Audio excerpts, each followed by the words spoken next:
On today's episode of Back to the Bird, we are pleased to be joined by one of the greatest players and certainly one of the greatest defensive players to ever play the game of lacrosse, Brodie Merrill. Another short banter today. Really wanted to let the interview stand by itself.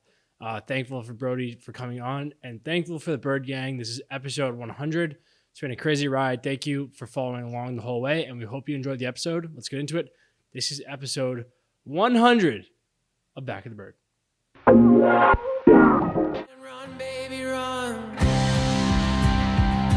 If you want a sign, this is it. You're mad, you're magic, you're as hard as a gun. You wanna play with fire, consider this. You'll chase the thrill if it's worth the hit, 'cause you never ever wanna work for it. Take your first ride and run, baby, run. All right, this is it. The one you've been waiting for. 100 times you've heard our voices now. Holy shit. Episode 100 of Back in the Yes, and we have now implemented the what is that, like a siren or something? We got sound effects, boys We and have girls. finally figured it out. I think that was about 14 seconds into episode 1 that I swore, so sorry for the children out there already. But again, presented by Cottage Springs. We appreciate you guys. Get out there. Check out the Cottage Springs for the holiday season. Punched up. No better way to walk into a family gathering than a punched up Cottage Springs case. So, Punched up, and then punch up with your family. It's all good. Yep, exactly. But this is exciting, man. Again, we'll touch on it as we kind of check in with everybody here. But 100 times is it's crazy, but really, really excited about it. So why don't we kick it right over, Paulie? What's going on, buddy? Yeah, buddy, all good. Just like I was kind of saying before, for our great little interview here, just been grinding away as a solo parent. Dory was in Halifax, so just 2 kids, just being dad, husband of the year. So. Just in the trenches, as they call it. Yeah, grinding. Like I said, it's you finally said this in before we got on with our guest here, Brodie Merrill, coming up. But half the year you spend as a dad. Summer months, you do your thing, and then you do the old flip flop. I think you got it pretty good. Winter, you want to be inside anyways. So you can just do the parenting that. 6 months a year, I'm a dad. 6 months a year pro golfer, 6 months a year dad. I think you won that hypothetical we were talking about a couple weeks ago. But better enjoy this time. Those little, just kidding. No, it's been good, man. Just it was nice not traveling this weekend, but yeah, man, it's been good. We're light at the end of the tunnel here for all of us. Season's around the corner. It's coming. Donnie, what's going on with you? Yep, same. All good. I thought a really awesome interview with Brodie. We had him for a while, so thanks to him for coming on and really some great stories in there and some great inspiration and stuff. So other than that, same as we've been saying the last couple of weeks, right? Just getting ready for camp here. We play next Friday to start, which is like crazy soon, and just trying to get everything ready to go. Where are you guys? Are you guys off this weekend? We are in Six Nations Friday and Saturday. Yep. Games or just practice? Just practices. So nice. How about you, Lomi? Yeah, we're down. We are down in Rochester against New York. So that'll be a fun one to play against those guys. Running the arena, the old double birds running up and down. I'm just kidding. Revenge game.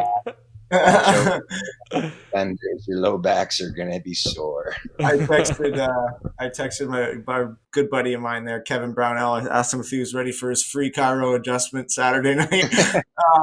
But no, yeah, it's camp's fun, man. It's exciting, and there's a lot of stuff happening. Paulie, I remember obviously when we were in Roch together, we used to always play Georgia, right? Like for that late exhibition game, and the fans would come in. I don't think the fans are going to be able to come in this year, but last one before we kind of get going here. Hopefully things are all right at the border there. It's a little bit sketchy today, but yeah, I don't know if that thing's open again or what, but get a boat. Just get a boat. You need that Rochester Clipper. Get on the old Rochester Clipper. Get that going again.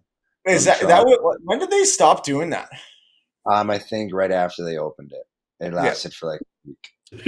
Right after they realized there's like 10 people a month who really Yeah. need to go to Rochester It's a that badly.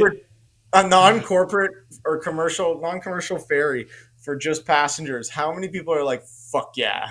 I Yeah, the need to amount of get to people who need to make that trip and don't need a car on either end is very low. Yeah, exactly.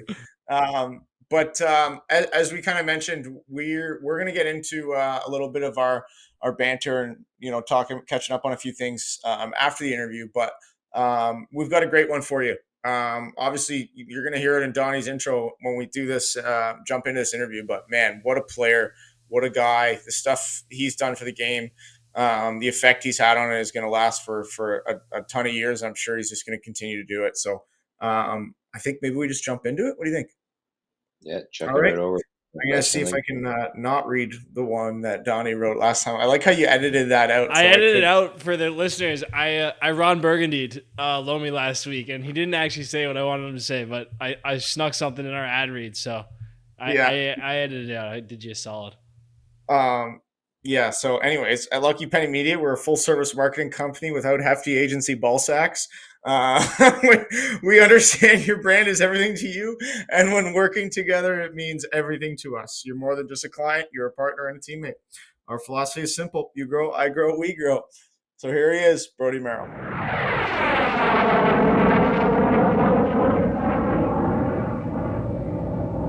All right.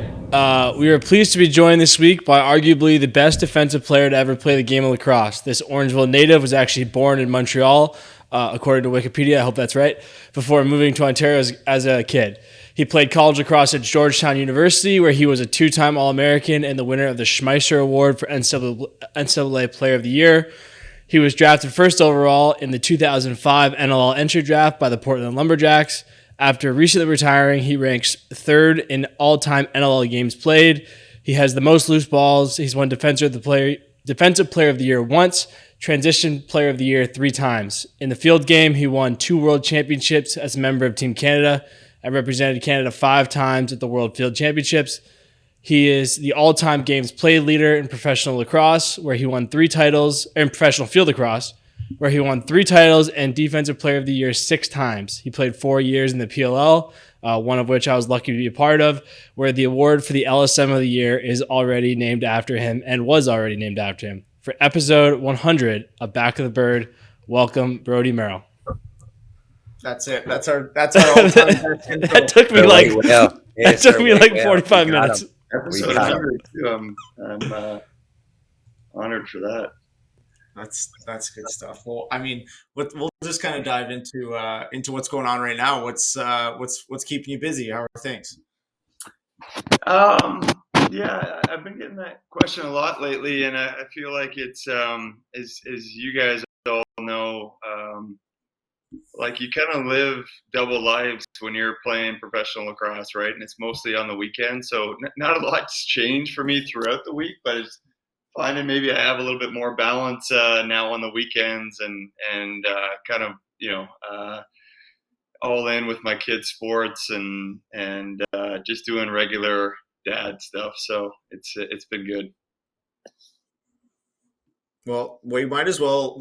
I mean, when we do these interviews, we kind of go chronologically with guys, and things come along the way. So we've got a bunch of notes for you. We could probably talk for 3 hours. So I think we're going to try to keep this mainly to the indoor game, and on that note, maybe kind of start off by just going back to the beginning. Your Wikipedia page says born in Montreal, but obviously moved to Ontario kind of as a young kid. So when did you pick up a stick, and how did you get into the game?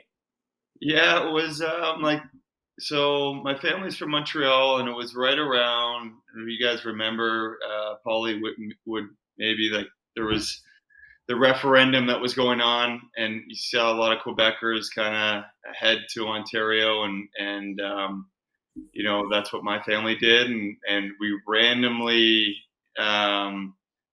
picked Orangeville, and it still is a small town, but it's even smaller at the time. And I think we moved there in September, so I played a hockey season And then obviously in Orangeville, all my hockey buddies were playing lacrosse in the summertime too.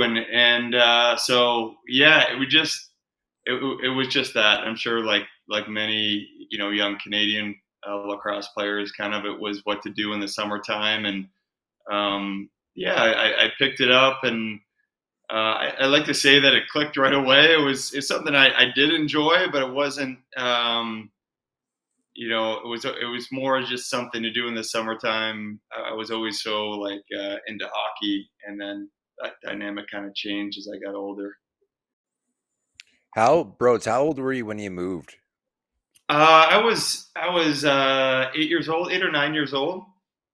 So what were you doing in Montreal, like during the summers in Montreal? Because hey, let's say Big Peter Merrill, quarterback for the Montreal Alouettes. I don't know if a lot of people know that, but he was slinging the rock back then too. So what were you doing during the summers? Yeah, I was really big into soccer in the summers, and it's funny because I carried over to Orangeville, so I'd play soccer and lacrosse. But I vividly remember going from a soccer game, and somehow I was like working the back gate of my brother's game, and in my soccer, in my soccer uniform, and just getting chirped.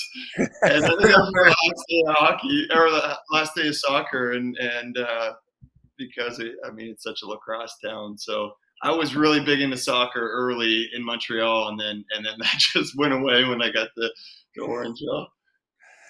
Boys are just ruthless to you. Eh? Yeah. 8 years old, just gumming you on the end of the bench.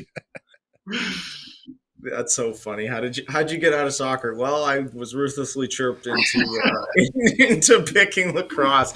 That's so funny.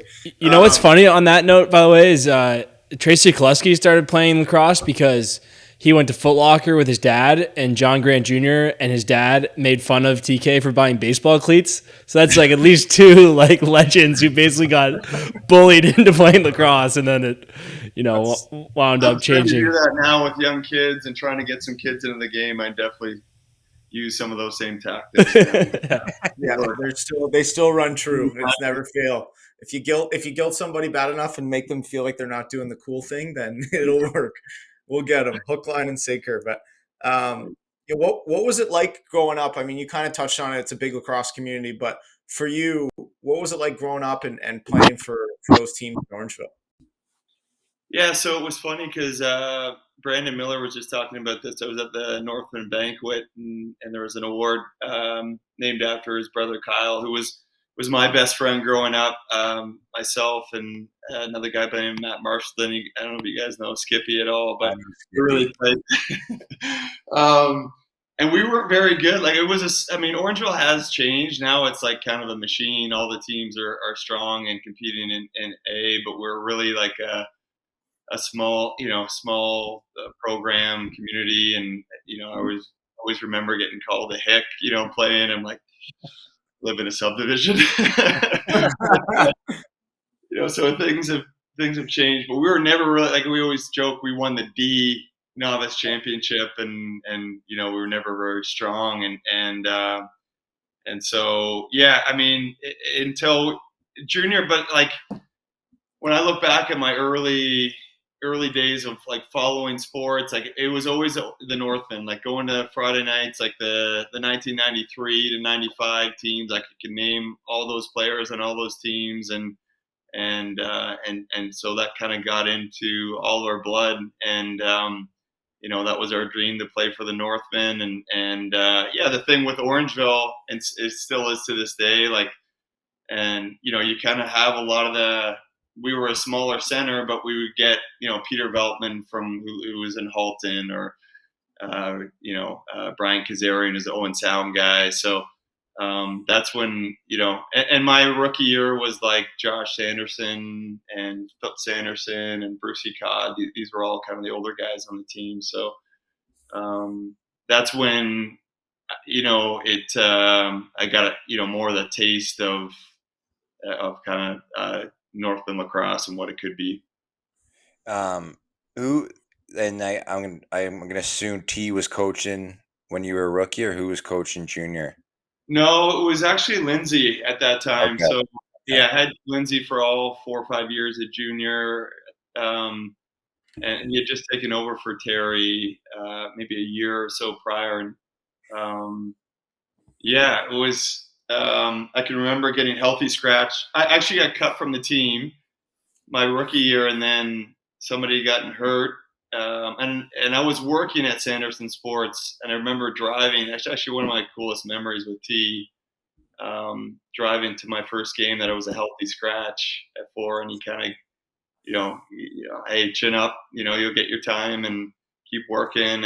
And so I was originally sent down to junior B in Halton, but then somebody got hurt, and I just kind of,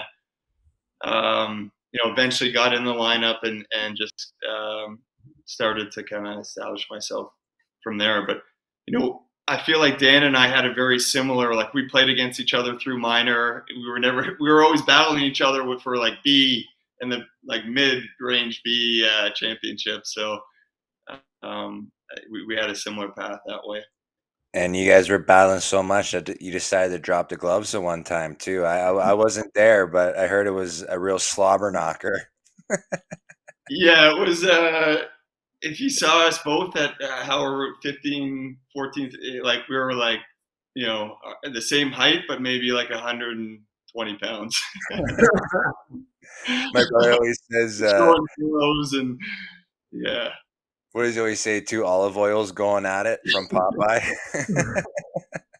Yeah, it was like we had the build of like female supermodels, like both fighting at the time. Just a Victoria's Secret fight going on in the Pee Wee B Championship down there. Oh, that's funny. Who? Sorry, and just to cap off minor, who was coaching you all the way up then, before you got to junior? I had a mix. I'm trying to remember. I had this guy Billy Fitzpatrick, who's still kind of kicking around the lacrosse circles, and a guy by the name of Andy Graham. It's funny in Orangeville. You know what? Like, it's really cool in that my first coach was Shane Sanderson, and he's probably not quite as well known as the other Sandersons, but he coached the Detroit Turbos, and he was a great, awesome coach and great guy. And he actually, even through junior, like we always remained close. Like you guys remember from going out in the intermissions in between periods at Tony Rose, he would always be a guy that I would always check in with and talk with. And but I had, like, it's funny enough, like Lindsay and Terry coached me both in hockey. And I didn't have T until in major lacrosse playing with Brampton. And again, Lindsay throughout junior. Okay, nice. Were they the same in hockey and lacrosse? Same coaching styles or no? Yeah, for sure. I mean, Lynn's, and I feel like reflecting back on it, it definitely, like, playing for the same, and then also like being around Josh and Flip and Brandon and guys like Rusty and Chris, just like a really, really competitive environment. Like I remember we would meet before games upstairs in the Tony Rose, and like you would be, you'd be on edge a little bit, right? It was so competitive, but they pushed you, and it's all like kind of, you'd say it's old school stuff, but it's stuff that I think will stay true. Throughout, the history of lacrosse is, they were always preaching, loose balls and team toughness and, playing hard, playing discipline, playing as a team. And they had different ways to go about it. And I remember actually Flip telling me this early, is like, hey, don't listen to the noise, listen to the message. And it was good advice. So I always enjoyed it. I mean, I always enjoyed being pushed like that and that intensity. And yeah, maybe, at times a little bit crazy, but I think it obviously has worked, and it's kind of the Northman formula, and, it has become kind of the Northman way. That's awesome, man. And there's a little message in there for kids out there. I mean, if the greatest defensive player of all time can get healthy scratched his first game, don't take things personally when they don't go right away. I think might be a little bit of a message there. I'm sure there was quite the message in the drive you talked about. But let's kind of move into Salisbury. How did you get down there? Yeah, so again. I've been influenced by the Sanderson family so much, and in this case, it was Chris Sanderson who, was really the first person from our town to go off and play high level NCAA. He went to University of Virginia, and he would come back and run field lacrosse camps in town. He'd bring all his UVA buddies back, and it was called True North Lacrosse, and it started as Top Gun Lacrosse, and all the Northmen would work it, and so that's when I was introduced to field lacrosse, and he kind of took Kyle, Skippy, and I kind of under his wing a little bit, and just through his kind of network in the game, and was kind of put that NCAA on our radar. He had a good friend by the name of Brian Rogers, who recruited Kyle and I. Kyle had actually gone down there and got in there first, and then Brian had recruited. He came up and watched one of my junior B hockey games, and so went down with Kyle and another guy by the name of Jamie Giles, who was a Whitby guy, and it was a whole new different world. Like, we had never been exposed to that, and we're really lucky because it was a big kind of turning point for me personally. I know it was for Kyle as well, and first opportunity to really play, more organized. We had played some field lacrosse, around Ontario, but it was really like kind of more higher level field lacrosse, and it was a big stepping stone for me for sure. Were you playing hockey and lacrosse there? Yeah. So it was fun. It was really fun. Like, it was a much better league than I anticipated. My other buddy Skippy, Chris set him up to go down to St. Paul's, and he was playing in St. Paul's, Maryland. And he was like, "Man, this hockey down here is like so easy. Like, I feel like I'm Wayne Gretzky here. Like, I'm scoring."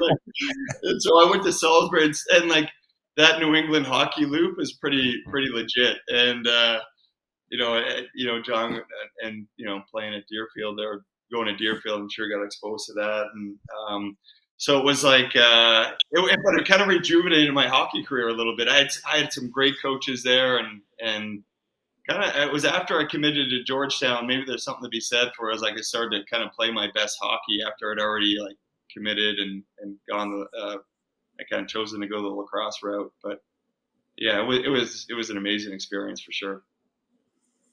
Paulie, that's your layup to talk about any Oakville Blades stuff. I mean, I'm talking to the whole time. I know his number's retired up in. Oh yeah, thanks. Let's see. I knew we'd get to that at some point. The guests are now doing it. The word spread so fast. All right, I let all my teammates know that it's up there hanging in the rafters. But me and Brodie played for enough times together. He's heard probably the same story over and over again 3 or 4 times. Probably my brothers told him too. and if my brother didn't tell him, my old man told you at least. Oh yeah. So what year in high school did you commit to Georgetown? So the same guy, with a funny story. This guy Brian Rogers recruited me to go to Salisbury, but the day before I left to go to Salisbury, he left and went to Georgetown, and so he recruited actually Kyle and I to go to Georgetown, and another former Salisbury coach went to Cornell, and that's where Kyle ended up going. But so and then when I went to Georgetown, he left right before I got there. So he opened up. He's running from you. I got to play for him, but he's like, I actually still keep in touch with him to this day. It's like, it's just crazy how things worked out. But and thankful for him and him kind of advocating for me, seeing something in me at that time. Were there any other schools like at that point too, or was it only Georgetown, or were there other schools like in the mix as well? Yeah, I remember actually I really wanted to go to Virginia, and Chris was kind of helping me through that process. And And I remember I still have all these letters from Virginia, and I felt like I was getting pretty heavily recruited, and then I remember Coach Starzy came up and watched me play in St. Catharines junior at the time, and then he offered a scholarship. It wasn't like very much, and it wasn't really affordable, so it was a kind of a letdown that way. But I remember, visiting. Like Lars Tiffany was at Penn State at the time. He recruited me there, and it was just like a wild scene. And I was never much of a partier, and that was just kind of. I know it's changed probably since then, but it was just like too big.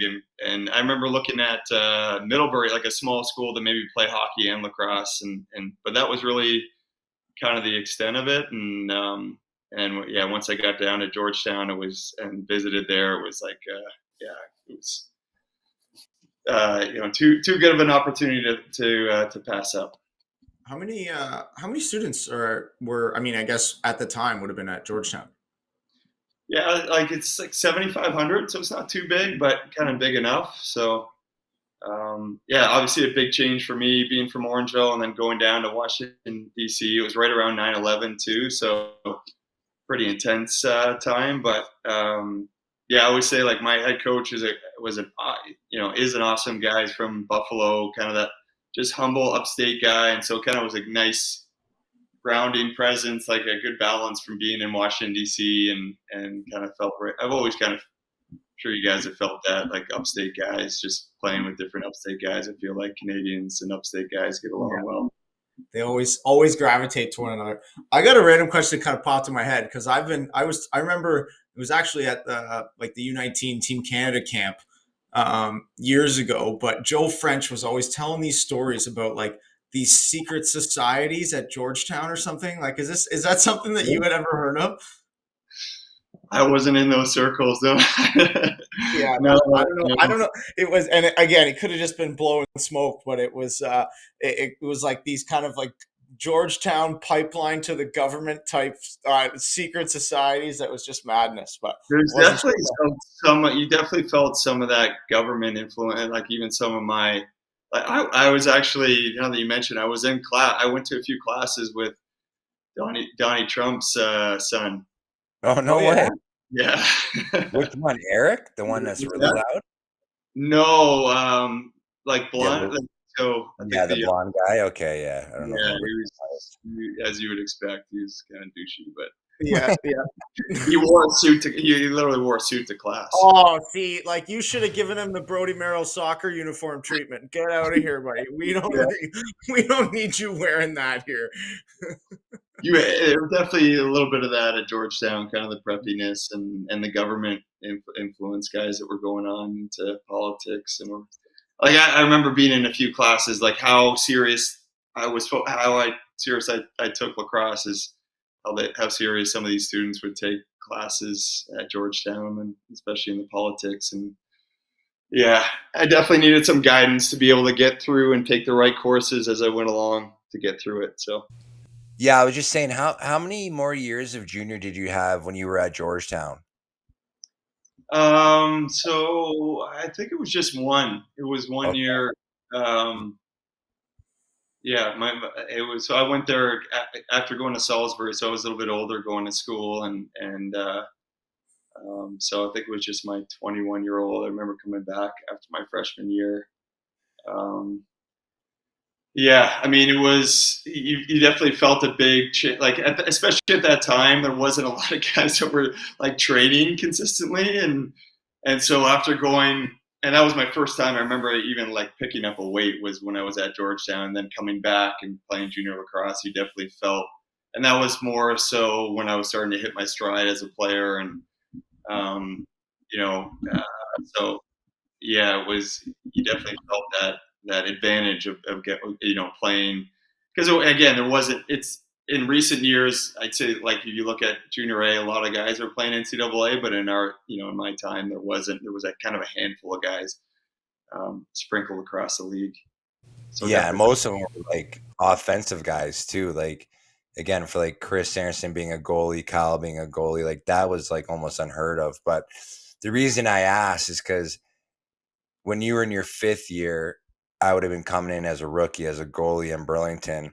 And I remember, like, I'll always remember this vividly. We were playing in the Bunny Barn, and we would like try and break out the ball, and Broad's like no word of a lie would just come on the floor, strip a guy, and just run back on offense. And it probably happened no less than like 3 or 4 times in between their intermission.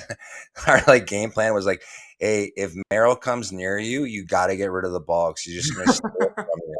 So like, Well, I remember watching Flip Sanderson was unbelievable at that. He was so good at, like, even for a smaller guy, I had the advantage of being taller, but I mean, he was my favorite player growing up, watching him, and he would throw these crazy over the head checks. So I remember in junior at that time, I was trying all those things, and yeah, he was definitely a big influence on me that way. Were you guys good in junior, Brodie? Like, how many did you win? We were up and down. So my favorite team in lacrosse was in 2000. We ended up losing. A lot of my buddies are on this team, so I hate even bringing it up. But to Burnaby, I don't think they had one player from Burnaby on their team, but it's kind of an all-star team from the East and all over, like Snyder and the Ray brothers and Mark Miashta and a bunch of guys. But Evans, Royk was in net. So we ended up losing to them in Game 6. But it was just there was a lot of brothers on the team, like Patrick and Brandon, Kyle and I, and also just a lot of guys that we had grown up with, and so that was a really special year. We came up. That was the best team that I had played for with the Northmen, and it was just we're still really close. I'm still really close to a lot of those guys to this day. As I mentioned, Petey Beltman, Chad Culp was a young little shit on that team. that was awesome, but was just coming into his own, and yeah, a lot of great Johnny Harrism we got from out west, and Kevin Howard, who's just like a beauty. It was just a really good mix of guys. That's great. We'll kind of jump in again. Had you for a little bit here, but we'll jump into the NLL stuff. Going into this draft, where was the draft, and did you have an idea of where you were going to land? Yeah, so it's funny because so Lindsay went on to coach the Philadelphia Wings, and we were obviously super tight, and they had the number 2 overall pick, and then so it was originally going to be the first overall pick, but it was expansion. So actually Edmonton and Portland came in, so they got bumped to 3. And I had accepted a job in Washington, D.C., going to do commercial real estate there, and I was going to play for the Wings, and then things kind of changed. And Derek Keenan, who I didn't know at all at the time, I think he emailed me on my Hotmail account. Still remember a long email, and just saying, that he was going to pick me, and it was really good for me because I didn't know anybody on the team at all. It was a lot of whippy guys and guys.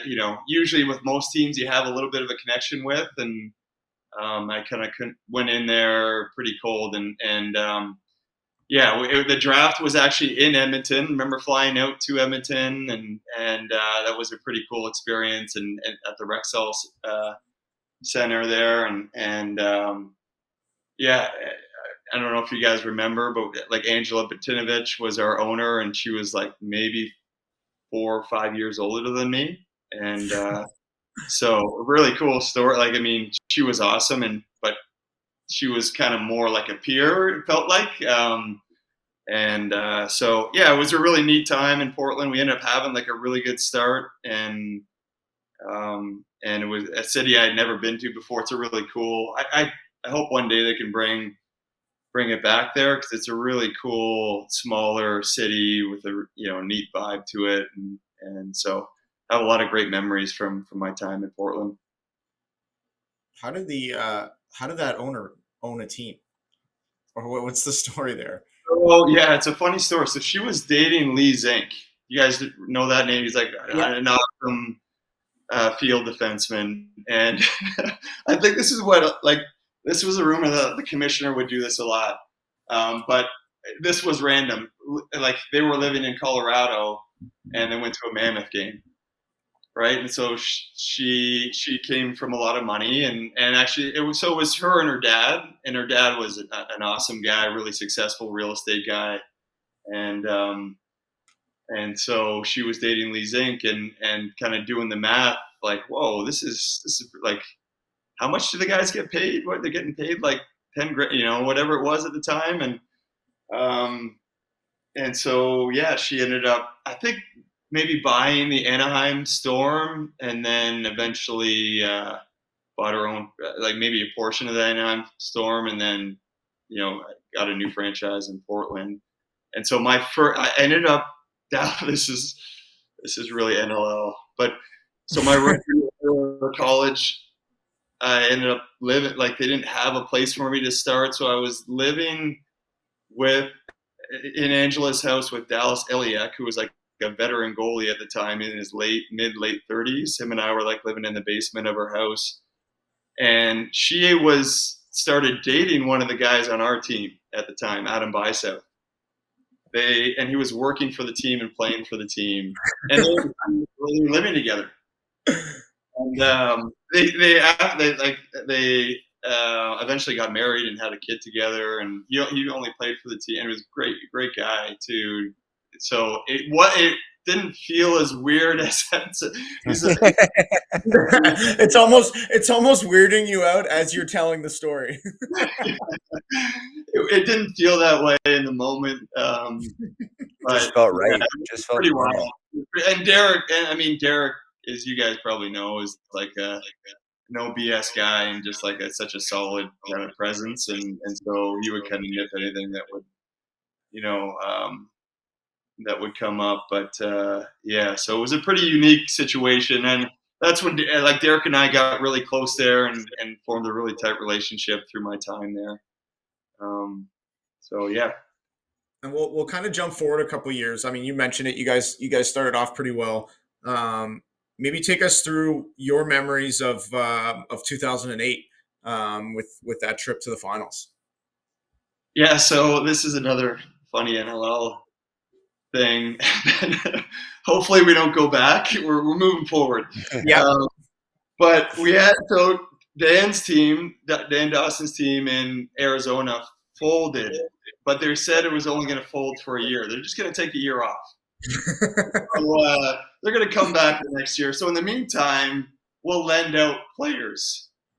So we got Dan Dawson and Brad McDonald, but it was only going to be for 1 year.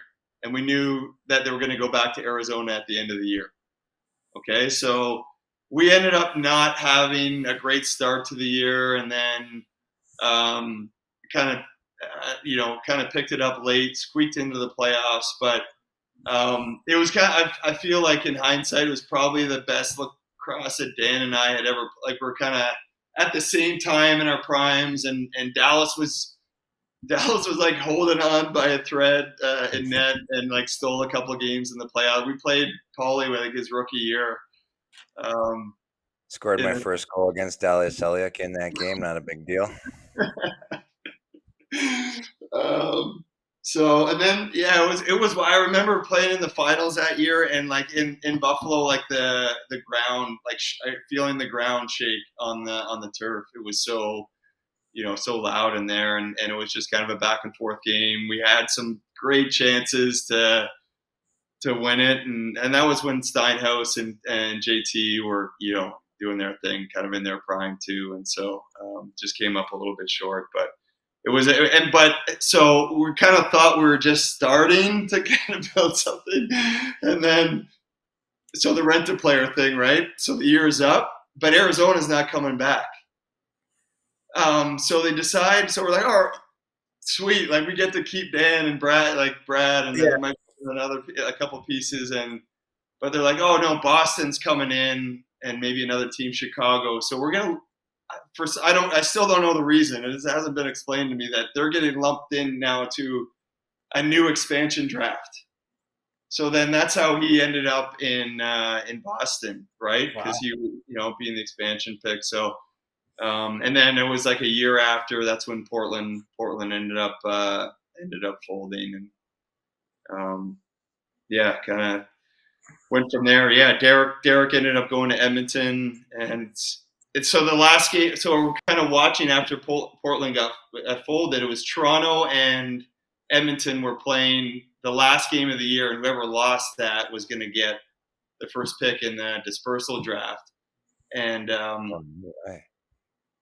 and then it was so Edmonton ended up losing it, and then Derek got the call to be the coach and GM. And I remember my wife Alex being like, "You're not, please." Like I'd been going back to Portland back and forth. You're not going to Edmonton, like.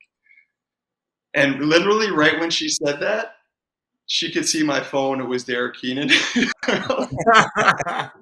And she's, "You're not going to Edmonton." And I kind of duck into the other room, and we're kind of talking with Derek for a little bit. And we're like, we're going to pick up this guy. And Edmonton was terrible at the time. And I come out of the room like, "Yeah, I'm going, I'm going to Edmonton."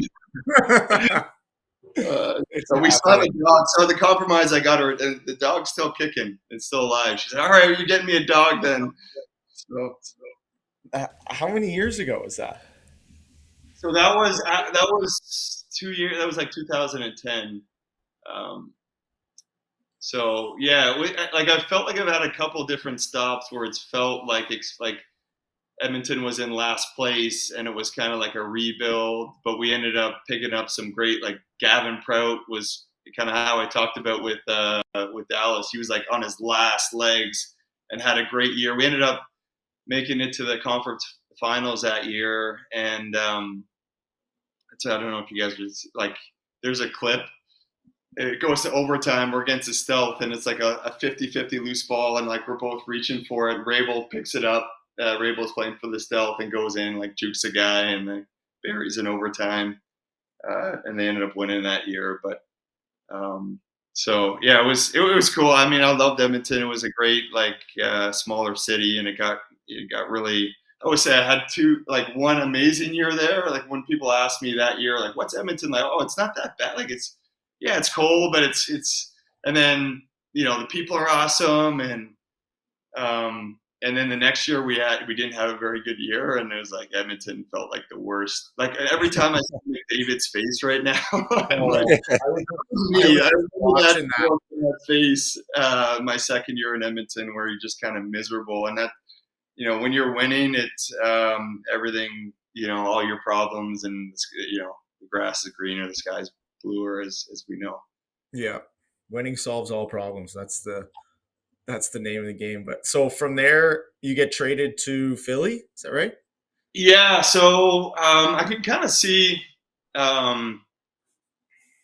Edmonton. You got these little signs would come up at different times, and I had hinted to Derek that I wanted to get east. It was more probably my wife, on me, and so I think it had been in the works a little bit that off season. Again, we didn't do very well that previous year, and so I remember getting a call. It was actually a really cool moment. Brandon Miller was kind of the first person I heard from, who was playing for the Wings at the time, and obviously go back a long way with him, and so yeah, I got to join Paulie and Dan again, get reconnected, and that was something that was again they were joining another last place team.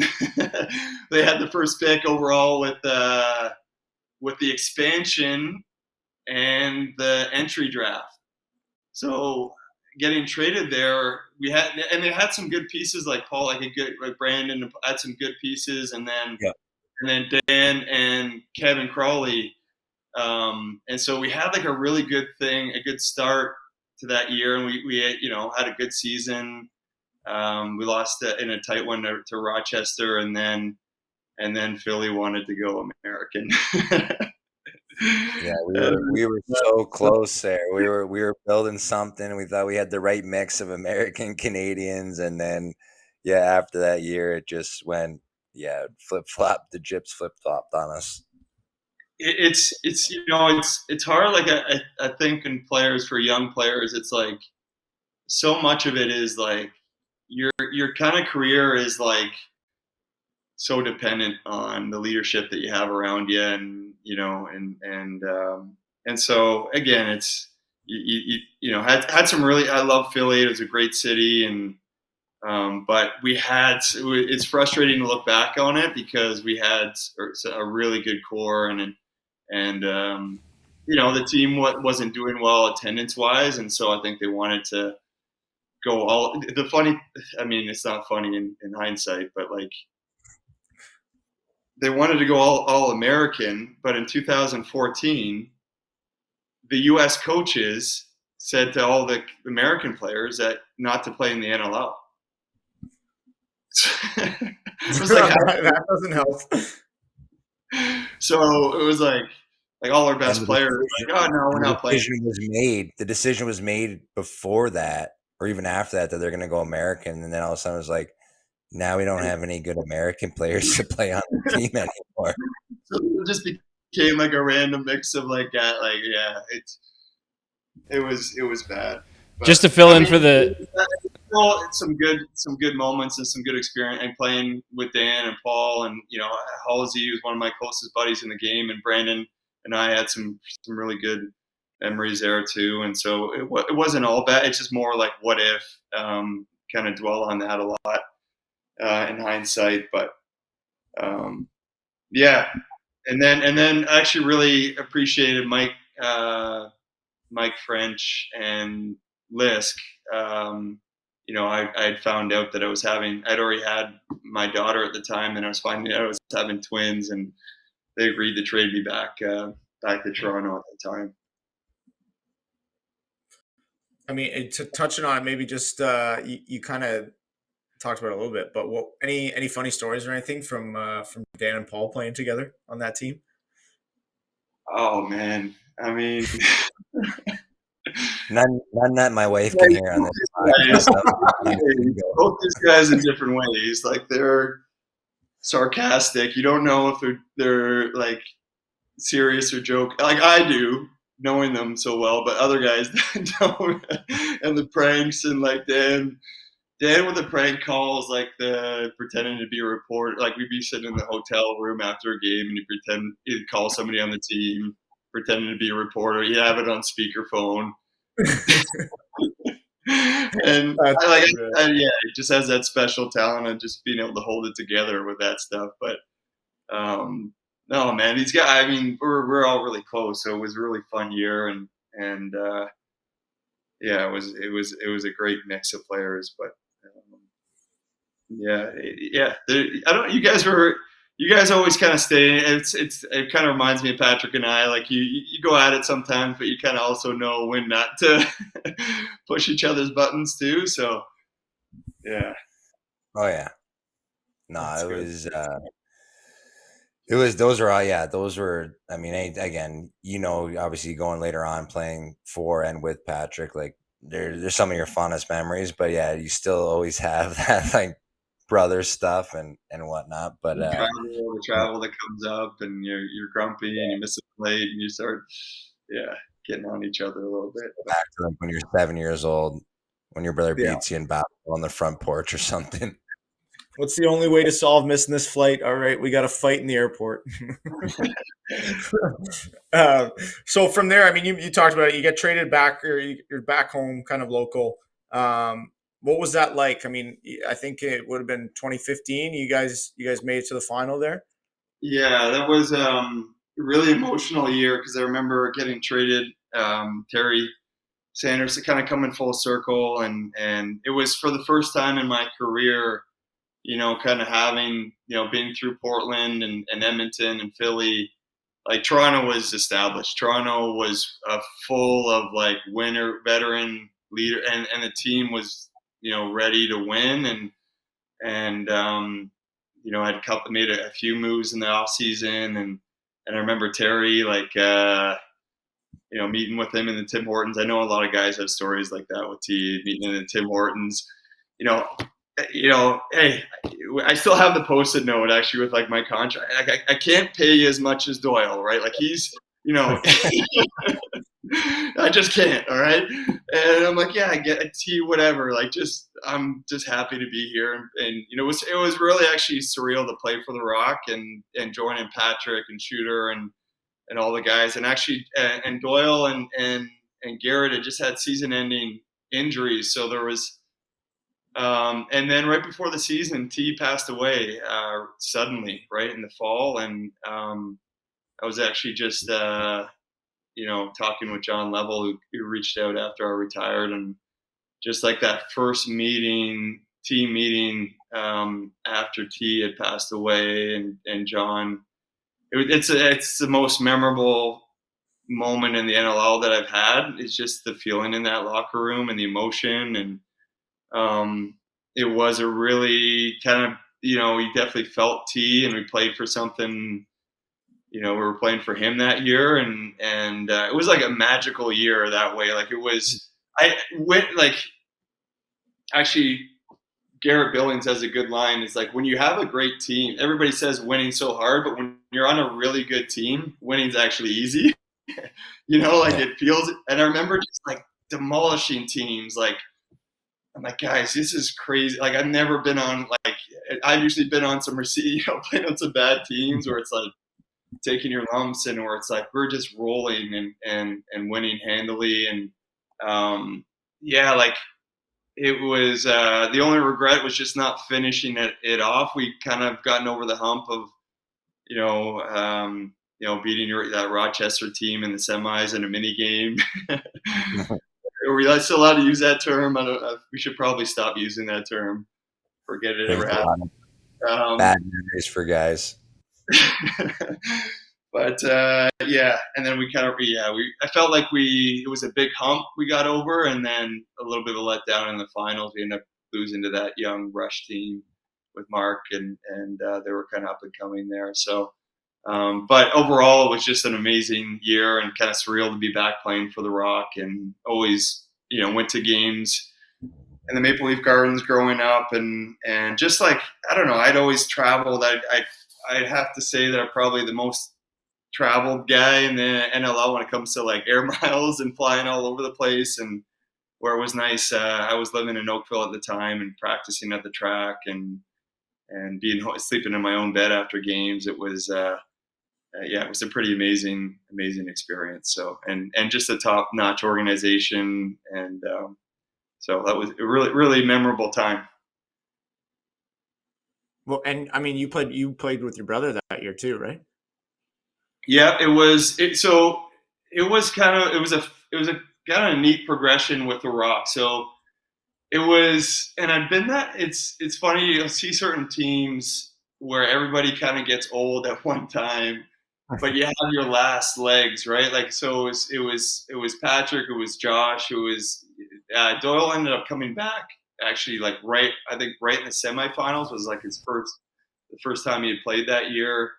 But it was just a great group of veteran guys. Casey Bierens, Ryan Marshall, B was in net, and so the next year, there was a lot of injuries and guys kind of getting old and some turnover, and then and then that's when Shriver came in and Kieran, and it kind of like rejuvenated the team, and had a really good draft with like Challen and Latrell, and so that's kind of what you're seeing them all now and where they're at. So I kind of got to be a part of that little transition there. It's another name that just announced his retirement there, in Kieran McArdle. Yeah. So I was playing against those guys. So Kieran, Tom, and Tommy, and Jordan Wolf were like by far the three best field players. And Robbie Hellier actually tore his shoulder going into that game. We just had a tough year, and I was like, oh man, like I remember seeing these three guys play, and just like, no, like they're in their early 20s, like no one's drafted. They're straight free agents. And I think Josh was the assistant GM at the time with the Rock, and going to Jamie and Josh, I'm like, you guys should try to sign these guys, like they're free agents. And Jordan Wolf's like, no, I'm not playing. I'm all set. I'm good. And like Kieran and Tommy, I remember talking to Tommy. He's like, yeah, like I'll come up and try it. And like Kieran was actually like hit the ground running. Like in his game, probably see that, like with his field game, it would translate pretty well. And Tommy, I can remember like the first couple practices, he was like, the guys were like, well, like he was switching hands, and it was like, it didn't look very pretty. And then, but gradually, like it seemed like every practice was like, holy shit, like he's so smart, and like he was picking up things so quickly. And I remember like our exhibition game against Buffalo, we had like 3 or 4 goals, and it's like, wow, we got something special here. And Kieran was like maybe a little bit under the radar with Tom, but he was really good player and awesome. Both those guys were awesome teammates. And so they, as we know, like some Americans can be take it or leave it, but those guys were all in and have done really well. No, I mean, so then moving on from there, we'll step into kind of the free agency time period in your life. I mean, we've had guys on here. Obviously, in our sport, it's pretty unique where it takes quite a long time to get the opportunity to become a free agent. And I think we've said it before that everybody wants options until they have to make a choice. What was that like for you, kind of going through that process and having to sort out what was best for you? Yeah, that's a good way to put it. And Paul, I think recently gone through it, kind of talking about it, right? Like it is emotional, and it's, I was in a really unique position in that, Patrick had just been named head coach and GM in San Diego. As I mentioned, I kind of worked it'd taken me so long to get to Toronto, and I was having such a good experience there, and the team, you can tell the team was starting to take off there. So, but then you have this new, like really exciting opportunity, in San Diego, and to do it with my brother. And I was also, again, older than most are at that time. It might've been 38. So there was a lot of things going through my mind, whether it be retirement or, obviously going back to Toronto was where I was initially. I didn't think I'd ever leave. And then at the end of the day, it was like, man, what would I look back on like 20 years from now, right? If I hadn't taken that opportunity to do it with Patrick and to kind of, take that leap of faith, I think I would have regretted it. And I'm really thankful that I did. And obviously he's my brother, but he's also, I think, objectively, like it's like the most, relentless, leader that I've been around. And so I knew, especially not knowing that I didn't have a lot of time left playing, that I wanted to kind of, place my bets with him. Right. And I'm really thankful that I did. So did you have to buy, your wife another dog when you told her you were going to San Diego, or how'd that work? Kind of the opposite. So there's a lot of little things that went into it, and it's so again, it was a really good situation in Toronto, but she, like, once it was San Diego, like she has like if you guys have played there, I'm sure, but it's an amazing city, and so it wasn't a really hard sell for her. And she, we took a trip out there, and she instantly fell in love with it. And that was also really neat. It's funny. I remember talking to Dane Dobie about this as he was making his decision. It's like the husband is more kind of focused on the lacrosse, and the wife is more focused on kind of everything, and for her, like in that experience with my family, getting to stay there, like we spent a lot of extended stays there, and we're well taken care of by the team. And, those are memories with my family that I'll never forget, and spending Christmases in San Diego and on Coronado Beach. And, it was pretty special. And so it was actually the other way around to an extent, where she was really pushing me to go for it and to take that chance. And, again, it was a great experience. Yeah, maybe I guess kind of one thing that's a little bit current, and I think as we're talking here, it's probably, I think the first episode has come out. But what was it like having them film everything around you for this like war on the floor thing? Yeah, I saw that resurface. I was kind of hoping that would go away because I hadn't heard really much from it in a while, and that was 2 years ago now, right? So, Yeah. I'm sure it's like a lot of those things. It's similar, I think, to the PLL where it's, you know, I don't know. Like I'm maybe a little bit old school where I think the locker room's kind of like a sacred place. Like, but I know things have changed that way, and you kind of get used to it too, right? And Jay, Jay Jalbert is a friend of mine.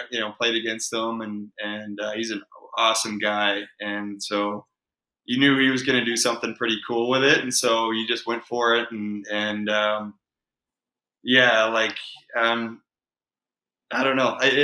I'm sure it'll be fun to look back and reflect on. I'm sure there'll be some moments that I'll cringe at, but yeah, in the same breath that it's again, Jay's a really talented guy, and it'll be cool. Bittersweet, I think, just for the way that season ended, but overall to look back on those memories, I think will be pretty cool.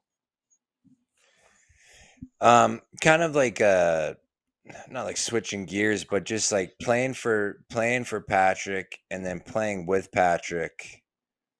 What are like not so much like fond memories of it, but like what was like the difference? 'Cause I think that's like something so unique that you've Yeah, got to play with your brother, then play for your brother.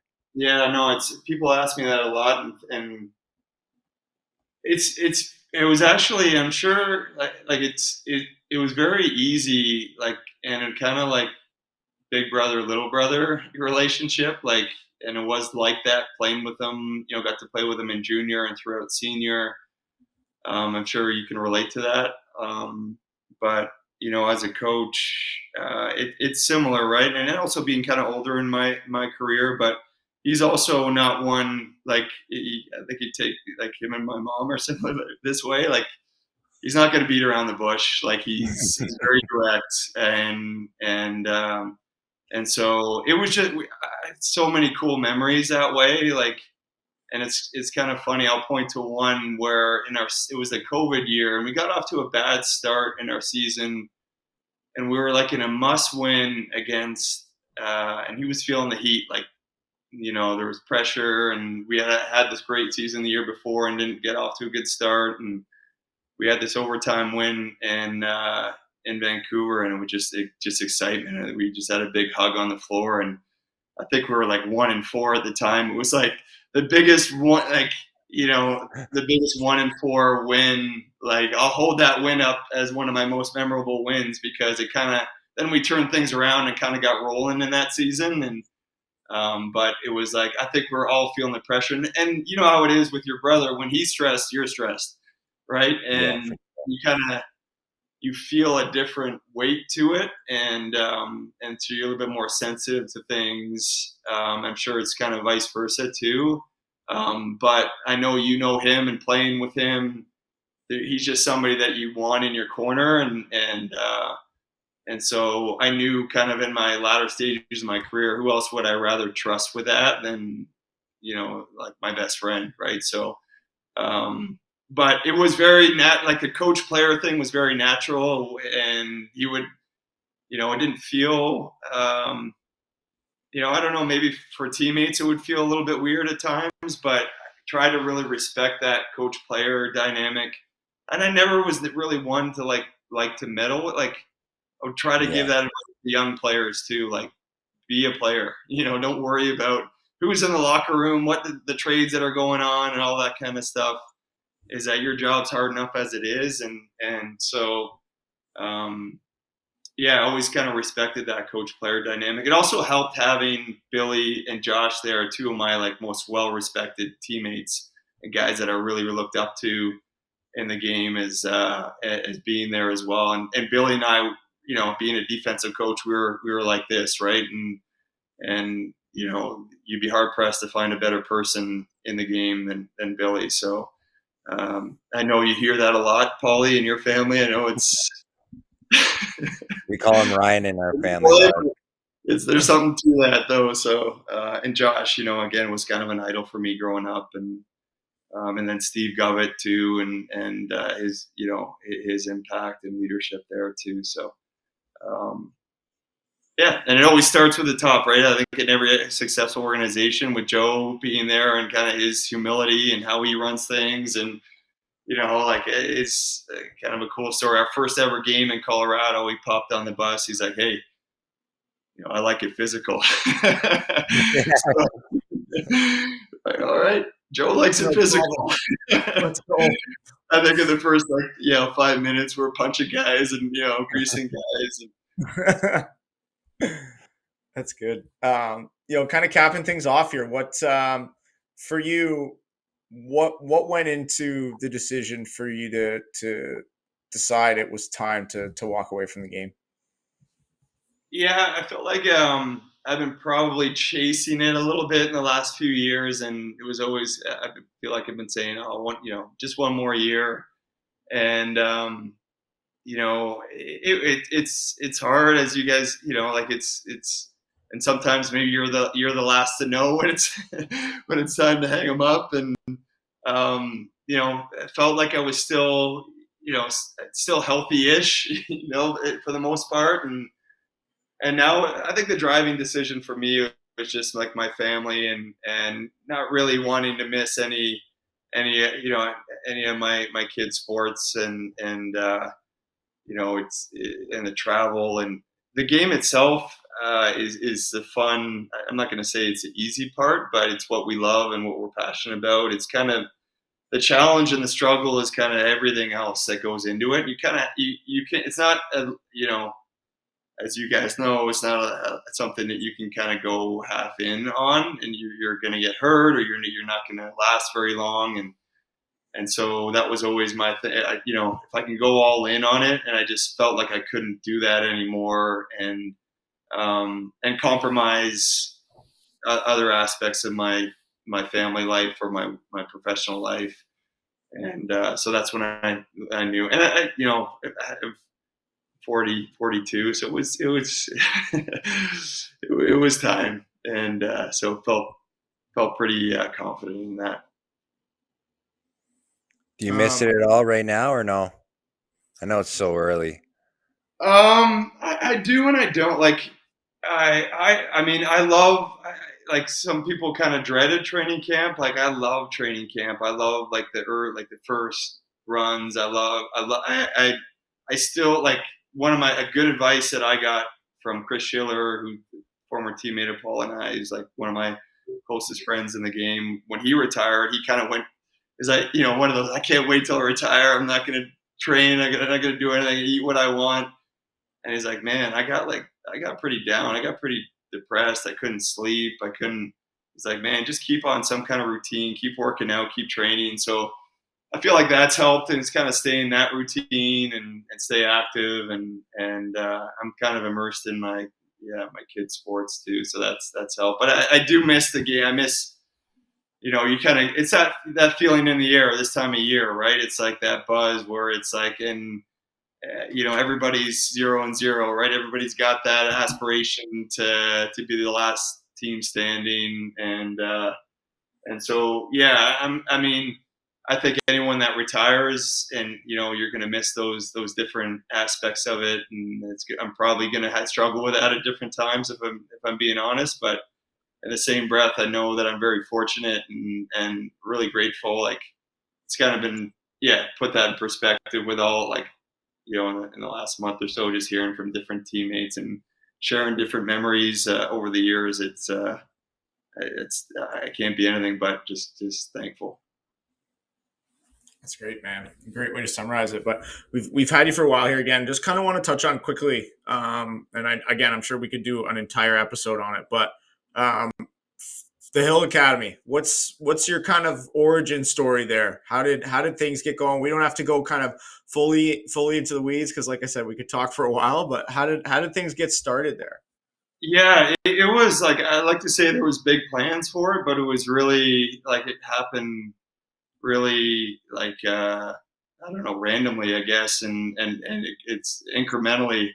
And my parents were both phys ed teachers, and were kind of getting into retirement, but not really ready to retire. And my brother and I were both back home, and just had graduated, and it was really kind of my dad taking a leap of faith. Really, my experience down at Salisbury, and then my sister was a national level track athlete. She's played lacrosse at U of T, played on the national team as well. So education, sport were always a bit like kind of staples in our house, and so yeah, it just started really small with a class of under 20 students, and then like every year it's just growing a little bit, and the last, I think 4 years ago, we transitioned into a new campus up here just outside of Orangeville. So a lot's changed. Lots stayed the same too.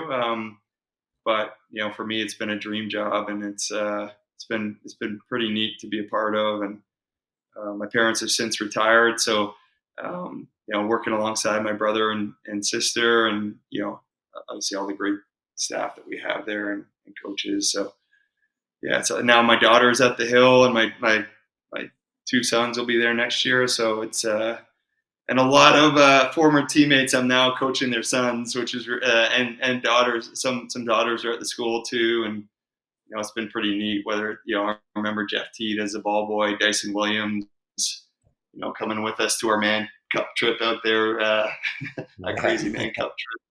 Yeah. Dylan Watson and Cordonley and all the Sandersons, Kruger. So it's neat. Things are coming full circle, but it's it's pretty cool. So what was the first year of the Hill Academy? It was right after I graduated, 2006, and it was a wild group of kids. We had like Andrew Suter, the Harnett brothers. It was starting crazy. off with a bang there. One of the 20 schools that Suter went to for high school and college. It's on his tour. Yeah, he was awesome, and we still kind of laugh about some of the early stories, but and then the next year it was like the Noble brothers, Randy Stats. Randy Stats was like in grade 9 was the best high school lacrosse player in all of, like, we go down and he was facing off, playing both ways. He was unbelievable, and I remember actually Bob McMahon was like, this kid is, you gotta bring this kid to the Hill, and lucky we did, and then getting to play with Audie later was he really was a catalyst for us, Randy, just with his competitiveness, and then the Noble brothers, the Ritchie brothers were kind of in those early days. Dylan Ward, I think back to that, actually, they're really ultra competitive guys, and that helped us. And we had some Western guys, Travis Como, Nils Thompson, and so it was they helped kind of put us on the map, that group. Now, do you got any kind of funny story about hiring Paulie to work at the Hill? It wasn't Broads. Was this Noble? Him and pretty close, and it was pretty cool though, having Paul there and Damo and some other guys through there. But that's what I enjoy the most about it, is being able to work alongside some great people in the game too, and so yeah, he's, for a tall man, he shouldn't be that like flexible. He's got like all those weird mobility drills that you do, and he's always like I don't know, he's got a band, and he's always doing something with a band. He's all going on through hurdles, and but that's why he's still playing. Still doing it. That's what keeps him young. Could beat up. Trying to chase number 3. Probably 100% of the league. I don't know if there's any takers for you these days, though. I don't know. My wife would have a jammer, I think.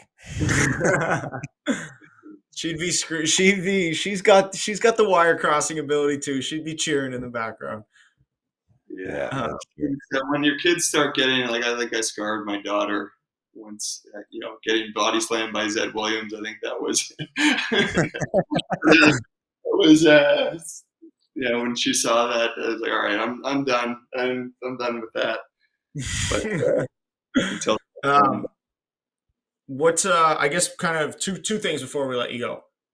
First one is kind of piggybacking off the Hill, like, obviously you mentioned the new campus and everything. What is there any kind of future plans or anything new, or is it just kind of, maintaining that steady growth for you guys and the continued pipeline? Yeah, no, it's because 2 of those years were over COVID when we transitioned to our new campus, which was a crazy time. And I always give those kids a ton of credit in that generation of kids. So it's kind of feeling like we're just settled now on our campus. We're growing. It's really neat. We're growing down, like we're going K through PG next year. So so it's growing. It's growing younger, and you're kind of seeing this in a good way. There's a lot more interest from female student athletes, or our female demographic is really growing, which is awesome, especially for a father with a daughter that's a young student athlete. It's pretty neat to see that. And so those are kind of the 2 areas that we've been growing in our elementary program, and then our female student population. That's great. And then last one to cap it off, where's the inspiration for your jersey number come from? Yeah, so that it initially started with so Dustin Sanderson had a bad accident his midget year, and he broke his neck, got hit from behind in Brampton, and broke his neck, and so had to, he was able to recover, but he wasn't able to play lacrosse again. And so that was my first year going to Georgetown. And so Matt and I, we both wore number 17 that year, just to kind of recognize him. And Chris, then after Chris Anderson had passed, obviously a close friend and mentor for me with Team Canada, I got to wear that in 2014. And so that was a really, really big honor for me. And so I've always stuck with that. So it originally comes from Dustin, and kind of like that was, so the brothers in the Sanderson family, that was Phil, who was like another one of my junior coaches that type of guy that you'd run through a wall for. He just had a huge heart. And so he was the original 17. So it kind of goes back to, the Sanderson family and the impact they've had on me. So every time I put that 17 jersey on, it was always something special for me. That's awesome. Really That's cool. unreal. I always thought it was because of Chris. I didn't know it originated with Dusty. That's pretty cool. It was neat because, when you're a freshman, you don't usually get the random number. You get number 53 or something like that. And honestly, it was like, hey, here's number 17. It was, and so it was like, wow, this is pretty cool. I remember, seeing Chris for the first time wearing that number,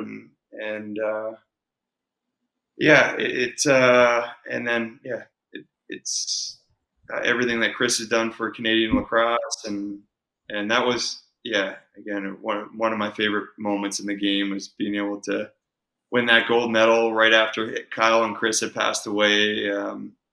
It was highly emotional, but that's what we love about the game, is that it gives you those kind of opportunities. And you see those little symbols and signs if you're looking for them.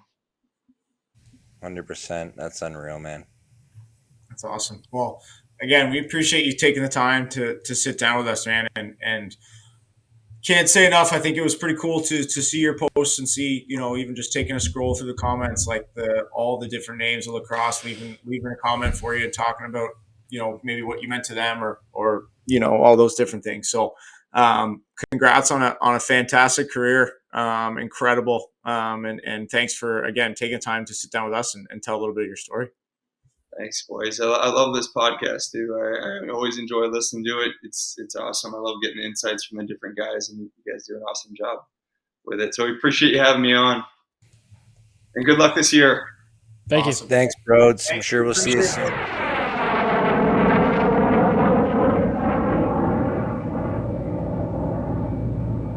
Anyways, that was Brodie Merrill. what a chat. Some really cool insight into his career, what made him last so long in the league and perform so well. Holy shit, he's won some hardware. But yeah. Any what do we want to talk about here? We got Couple notes. Couple notes on the Brodie thing.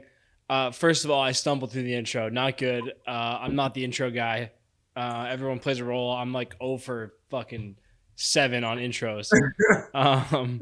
I did was just looking into some stuff before the podcast, just some stuff that's kind of crazy. Obviously, Brodie played for a few different teams, which he talked about in the interview. Back on Graham Perro's site, nlstats.com. Brodie assisted 98 different players in his career. He assisted on their goals, which is just crazy, especially for a D guy. Including never threw an assist to Paul, but Paul did have an assist to Brodie on I had it here. Empty netter on January 27th, 2012. Paul Dawson to Brodie Merrill while playing for the Philly Wings to ice a game against Buffalo. A piece of future back of the bird history there. Wow. And just the one connection there.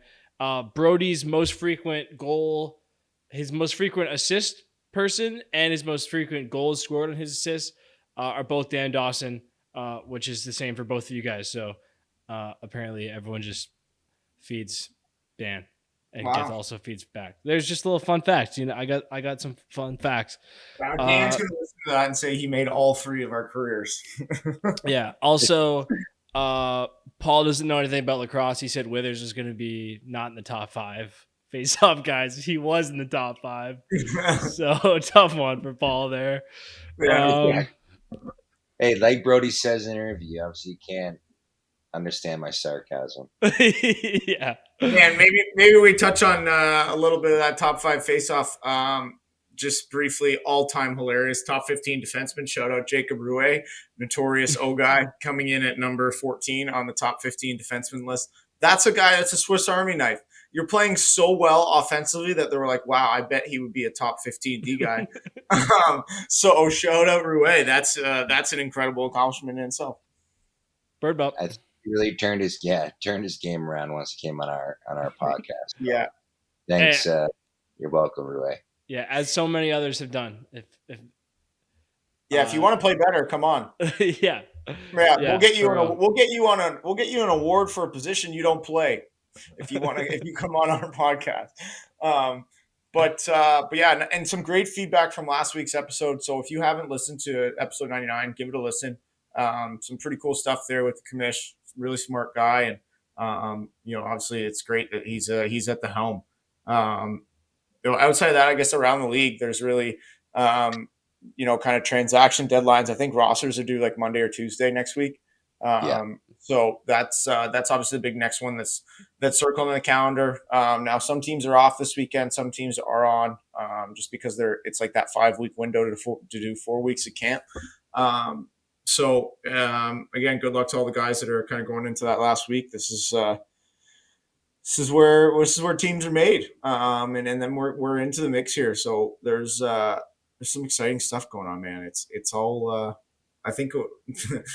Bob, I was joking about this with a buddy at work the other day. There's a famous Bob Cole clip when Tampa Bay's playing, Montreal, I think, is playing Boston, and he just goes, "Everything is happening." So that's kind of how I feel about what's going on right now. But is there anything else you guys wanted to kind of like touch on before we shut it down?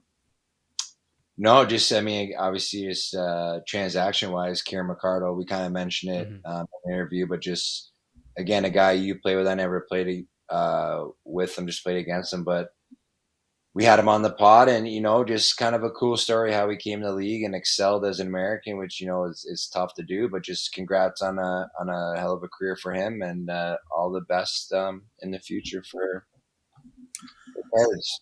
Yeah.